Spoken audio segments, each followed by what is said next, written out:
ভাত খেয়ে অভ্যস্ত, তারা তো হঠাৎ ভাত ছাড়লে প্রবলেম। তো তারা কি করবে, তারা ওই সাদা ভাত এটার বদলে এই একটা অর্গানিক ব্ল্যাক রাইস, এটা সে প্রাথমিকভাবে পরিমিত পরিমাণে খাবে। যে সাদা ভাত আমরা খাই সেটার ক্ষতি কি কি?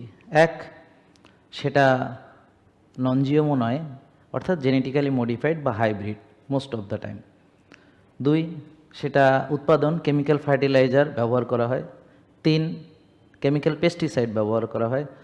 চার, সেখানে জমিতে অনেক সময় হেভি মেটাল আমরা পাচ্ছি, প্রায়শই পাচ্ছি, বেশিরভাগ ক্ষেত্রে পাচ্ছি, মোস্ট অফ দ্য, এবং গ্লাইফোসেট রেসিডিউ। পাশাপাশি সেটাকে ফাইবার ফেলে দিয়ে একেবারে সাদা,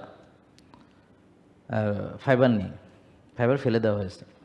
তাহলে ওই ভাতটা আমাদের কি হচ্ছে, আমরা যখন খাচ্ছি তো প্রথমে তো হচ্ছে একটা ইনফ্লামেটরি রিয়াকশন হচ্ছে, তারপর কেমিক্যাল যে আমরা মাইক্রো ডোজে পাচ্ছি, আর হলো আমার সুগার স্পাইক করছে, ইনসুলিন স্পাইক করছে। তাহলে এখন ডায়াবেটিস রোগী যদি এই সাদা ভাত খায় তাহলে তার সুগার আরও বেড়ে যাবে। ফ্যাটি লিভারের রোগী যদি সাদা ভাত খায় তাহলে সুগার আরও বেড়ে যাবে। তো টিজি বেশি এমন রোগী, তাদের টিজি আরও বেড়ে যাবে।